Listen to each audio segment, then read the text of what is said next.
ఆ గ్రామంలో వరుస మరణాలు కలకలం రేపుతున్నాయి. ఒకటి కాదు, రెండు కాదు, పదుల సంఖ్యలో మృత్యుఘోష అక్కడి ప్రజల గుండెల్లో అలజడి రేపుతోంది. మరణాలకు కారణం అనారోగ్యమో లేక అరిష్టమో తెలియక స్థానికులు ఆవేదన చెందుతున్నారు. ఆ ఊరిలో ఎప్పుడు ఎవరు చనిపోయారన్న వార్త వింటామో అన్న భయాందోళన గ్రామస్తుల్లో కనిపిస్తోంది. ఇంతకీ ఆ గ్రామం ఎక్కడుంది? అసలు ఆ ఊరిలో ఏం జరుగుతోంది?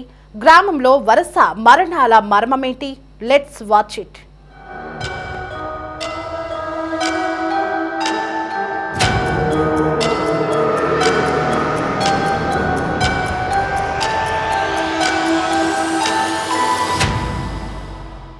తెల్లారితే ఏం జరిగిద్దా, తెల్లారితే ఏమనాలా, తెల్లారితే ఎవరు చనిపోతారా అన్న ఆలోచనతోనే పడుకుంటున్నారు. గుంటూరు రూరల్ మండలం తురకపాలెం ప్రాణభయంతో విలవిల్లాడుతోంది. జ్వరం, కీళ్ల నొప్పులు, ఇతర సమస్యలతో జనం మృత్యువాత పడుతున్నారు. వైద్యం కోసం ఆసుపత్రికి వెళ్లిన వారు ఇంటికి శవమై తిరిగొస్తున్నారు. ఆసుపత్రి నుంచి కోలుకుని తిరిగొచ్చిన వారు కొన్ని రోజులకు అనంత లోకాలకు వెళ్లిపోతున్నారు. ఇది గుంటూరుకు కోతవేటు దూరంలో ఉన్న తురకపాలెం గ్రామస్తుల పరిస్థితి. గత 5 నెలల్లో గ్రామంలో 30 మంది చనిపోవడం తీవ్ర కలకలం రేపుతుంది. అప్రమత్తమైన అధికారులు మరణాల వెనుక మిస్టరీని తేల్చే పనిలో నిమగ్నమయ్యారు.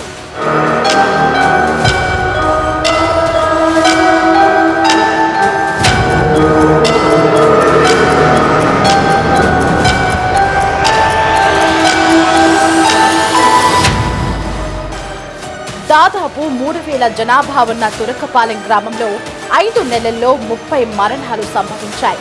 అనారోగ్యంతో ఆసుపత్రికి వెళ్లడం, మృత్యువాత పడటం ఇదే తంతు. చనిపోయిన వారిలో అత్యధికంగా 35 నుంచి 50 ఏళ్ల వయసు వారే ఉండటంతో స్థానికుల్లో ఆందోళన మొదలైంది. ఒకరి దినకర్మ ముగిసేలోపే మరొకరు చనిపోతుండటంతో అసలేం జరుగుతుందో అంతుపట్టక ప్రజలు సతమతమవుతున్నారు. మా ఊర్లో కనపడకుండా ఏదో జరుగుతుంది, దినం జరుగుతుంది, ఆ లోపు 2 చనిపోతున్నారు. అదేంటి అంటే ఏదో అమ్మవారు అంటున్నారు, కోపంగా ఉందంటున్నారు, కానీ ఆ విషయం ఏది తేల్చట్లేదు. ప్రేర్లు పెట్టుకున్నాము, పైగా బ్యాక్టీరియా ఏదో అంటున్నారు, అది ఏమీ అర్థం కావట్లేదు. కానీ అందరికీ టెన్షన్ అయితే ఉంది. ఒక దినం జరుగుతుంది అంటే 2 ఖచ్చితంగా చనిపోతున్నారు, అది మాత్రం కన్ఫాము. ఇంచుమించు 3 నెలల్లోనే 30 మెంబర్స్ దాకా చనిపోయారు. అందరి ఇళ్లలో పెళ్ళిళ్ళు జరుగుతుంటే మా గ్రామంలో మరణాలు జరుగుతున్నాయి. ఇంటి పేటలలో ఇద్దరు కాడకు పోయారు. ఇప్పటికి ఎందువల్ల చనిపోయారన్నా తెలీదు. తురకపాలెంలోని ఎస్సీ కాలనీలోనే అత్యధిక మంది చనిపోవడంతో కాలనీ వాసుల్లో కలవరపాటు మొదలైంది. ఇటీవల ఒకేసారి 2 మరణించడంతో ప్రత్తిపాడు ఎమ్మెల్యే ఊర్ల రామాంజనేయులు పరామర్శకు వెళ్లారు. ఆ క్రమంలోనే స్థానికులు వరుస మరణాలను ఆయన దృష్టికి తీసుకువచ్చారు. దీంతో ఎమ్మెల్యే ఆదేశాలతో డిఎంహెచ్ఓ ఆధ్వర్యంలో రక్త పరీక్షలు చేసి వాటర్ శాంపిల్స్ ను సేకరించారు. అయితే అందులో ఎటువంటి తేడాలు లేకపోవడంతో ఆ కథ మళ్లీ మొదటికి వచ్చింది.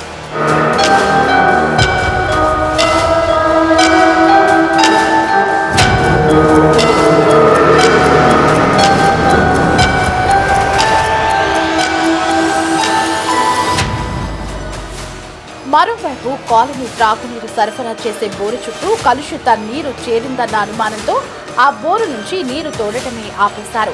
ఇంతలోనే కాలనీ వాసుల్లో మూఢనమ్మకం మొదలైంది. 5 నెలల క్రితం గ్రామంలో బొడ్డురాయి ప్రతిష్ఠ జరిగింది. బొడ్డురాయితో పాటు గ్రామంలోని 4 దిక్కుల పొలిమేరల్లో 4 గౌటి రాయిలు ప్రతిష్ఠించారు. అయితే దక్షిణ దిక్కులో ప్రతిష్ఠించిన గౌటు రాయి కొద్దిగా పక్కకు ఒరిగిందని, దీంతో గ్రామంలో అరిష్టం జరుగుతుందని ఎస్సీ కాలనీ వాసులు భయపడుతున్నారు. గ్రామ పెద్దలకు ఈ విషయం విన్నవించి సరిచేయాలని కోరినా వారు స్పందించట్లేదని గ్రామస్తులు ఆగ్రహం వ్యక్తం చేస్తున్నారు. 2-3 నెలల మే నెల కాడి నుంచి జనం అయిపోయేదానికి దినానికి మళ్ళీ చనిపోతున్నారు. 2 దినం అయినాక మళ్ళీ 2 దినానికి మళ్ళీ రెడీ అవుతున్నారు. మొన్న 2 చచ్చిపోయారు, మళ్ళీ ఇవాళ 2 చచ్చిపోయారు. ఇట్లా చచ్చిపోతున్నారని మేము వాళ్ళు అక్కడక్కడ తిరుగుతున్నాము. తిరిగితే వాళ్ళు ఏం చెప్తున్నారు, ఆ ఊళ్ళో వాళ్ళు ఏమో ఆ బుడ్రాయి రాళ్ళు వేశారు, అవి అన్నీ పరమట కొరిగినాయి అంట, అవి వరకూడదని చెప్తున్నారు. మరి వాళ్ళని అడిగితేనేమో వాళ్ళు ఏం పట్టించుకోవట్లేదు అసలు. అది ఏమో నిశారాత్రి కాడ వేయాలంట, ఎవరు తిరగకుండా. అటు కాకుండా వాళ్ళు 8 గంటలకి తీసుకెళ్ళి వాన పడుతుందని 8 గంటలకు తీసుకెళ్ళి వేశారు. ఆ రాళ్ళు బస్తిన కాడి నుంచి ఇది జరుగుతుంది గ్యారెంటీగా. 4 స్తంభాలని ఎత్తారు దేవతలు. ఆ ఎత్తిన కాడ నుంచి ఒకళ్ళమ్మట ఒకళ్ళు చనిపోతూనే ఉన్నారు. అది మటుకు ఆగట్లా. మా యందు దయించి, మా పల్లెందు దయించి మాకు ఆ పనికి అత్త చేసి పెట్టండి. తురకపాలెంలో అనారోగ్యం బారిన పడిన ఇద్దరికి చికిత్స అందించిన గుంటూరు వైద్యుడు కళ్యాణ చక్రవర్తి ప్రమాదకరమైన ఇన్ఫెక్షన్ మెలియాయిడోసిస్ సోకినట్లు గుర్తించామన్నారు. సరైన సమయంలో వ్యాధిని గుర్తించలేకపోతే శరీరంలోని వివిధ అవయవాలపై దాడి చేస్తుందని, దీంతో మరణాలు సంభవిస్తాయని అన్నారు. ఈ వ్యాధితో ఒకరు చనిపోగా మరొకరిలో త్వరగా ఇన్ఫెక్షన్ గుర్తించి చికిత్స అందించడంతో కోలుకున్నారని తెలిపారు. గ్రామంలో వైద్య శిబిరం ఏర్పాటు చేసి వైద్య పరీక్షలు చేసేందుకు సిద్ధంగా ఉన్నట్లు కళ్యాణ చక్రవర్తి తెలిపారు. ఆశ్చర్యకరమైన విషయం ఏంటంటే మెలియాయిడోసిస్ అనేది మనం ఈరోజు కొత్త జబ్బు అనుకుంటున్నాం. ఇది పాత జబ్బు, ఆంధ్రప్రదేశ్లో ఉన్న వ్యాధి. కాకపోతే కల్చర్ సిస్టమ్స్ స్ట్రాంగ్గా ఉన్న చోట, కల్చర్ ఫెసిలిటీ బాగున్న చోట ఈజీగా ఐడెంటిఫై అవుతుంది. జబ్బు నిర్ధారణ చేయడంతోనే కాదు, జబ్బు నిర్ధారణ చేసిన తర్వాత వచ్చే ఇష్యూసే ఇక్కడ ప్రాబ్లం. నిర్ధారణ చేసిన తర్వాత వైద్యం జాగ్రత్తగా ఇవ్వాలి. 6 వారాల నుంచి 8 వారాలు క్లోజ్గా పేషెంట్ని అబ్జర్వ్ చేయాలి. తిరగబెట్టే అవకాశం మన వాళ్ళు ఎలా ఉంటారంటే మందులు వాడిన తర్వాత అమ్మాయి తగ్గిపోయింది కదా అని ఆపేస్తారు. ఆపేసినప్పుడు ఇది మళ్ళీ తిరగబెడుతుంది. దురదృష్టవశాత్తు అలా ఒక పేషెంట్కి తిరగబెట్టడం వల్ల మళ్ళీ అతన్ని మేము ఫస్ట్లో కాపాడగలిగిన తర్వాత కాపాడలేకపోయాను. ఎందుకంటే అది మళ్ళీ టైంకి తిరిగి అందుకోలేకపోయాడు. ఇది కాదనుకున్నాడు, వేరే వ్యాధి అనుకున్నాడు. అప్పటికీ ఫాలోఅప్ చేస్తూ ఉన్నాం, రమ్మని చెప్తూ ఉన్నాం, రేపు వస్తాను, ఎల్లుండి వస్తాను, ప్రస్తుతానికి ఇంట్లో దగ్గరలో డాక్టర్ వైద్యం చేయించుకున్నాం. ఈ ప్రాబ్లమ్స్ ఏంటంటే ఆ వ్యాధి అర్థం కాకపోవడం. ఈ మరణాలకు జీవనశైలి వ్యాధులు కూడా కారణమని కొందరు నిపుణులు అభిప్రాయపడుతున్నారు. అయితే ఈ మరణాల మిస్టరీకి అసలైన కారణాలు ఏమిటో తెలియాల్సి ఉంది.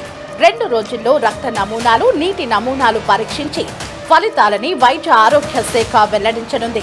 ఇప్పటికే మెడికల్ టీం తురకపాలెం గ్రామంలో క్యాంపు ఏర్పాటు చేసి మరణాలకు గల కారణాలపై జల్లెడ పడుతున్నారు. త్వరగా మరణాల మిస్టరీని కనుక్కుని గ్రామ ప్రజలను కాపాడాలని తురకపాలెం గ్రామస్తులు వేడుకుంటున్నారు.